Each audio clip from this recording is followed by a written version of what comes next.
Good evening. I'm Bernardo Forbrescia. I'm the architect for Aria on the Bay, which will sit on an amazing site right on Biscayne Bay and on a beautiful park, so close to downtown and to the Performing Arts Center, the museums, and all the cultural life of our city today.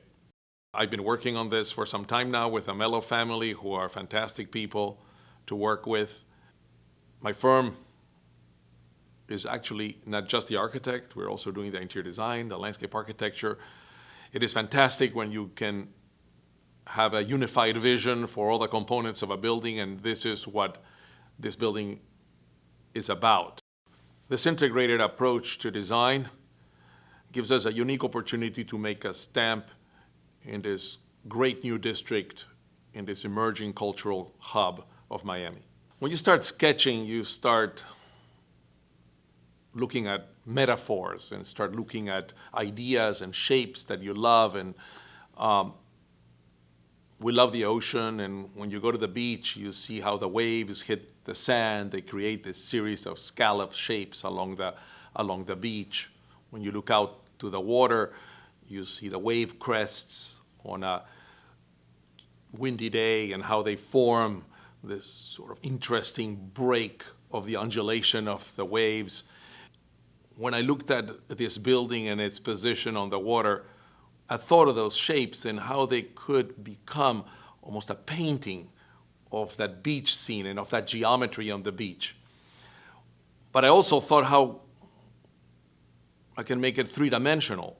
And I recalled the great opera houses in Europe, in Berlin, in Vienna, in Paris, in Milano, and how in many of them, there are the series of curving balconies that project into the space of the opera house and allow those in those balconies to feel they're in the middle of the space and have a privileged view of the stage and the scene. And thinking of this building and its setting on Biscayne Bay, I thought of the same. Imagine that these curving balconies are flying out into space, and you have that view of our own scenery, of our own theater stage, which is Biscayne Bay. And that sort of pulled it together, the confluence of the organic shapes of our coastline and the geometry of the great opera houses. And I thought that really would create a unique building. So Aria is the result of this dream.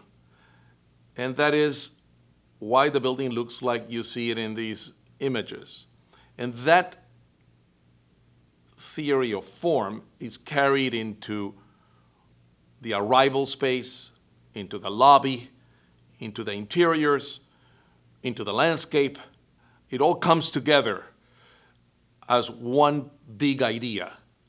I hope you enjoy the rest of the evening and get to learn more about Aria on the Bay.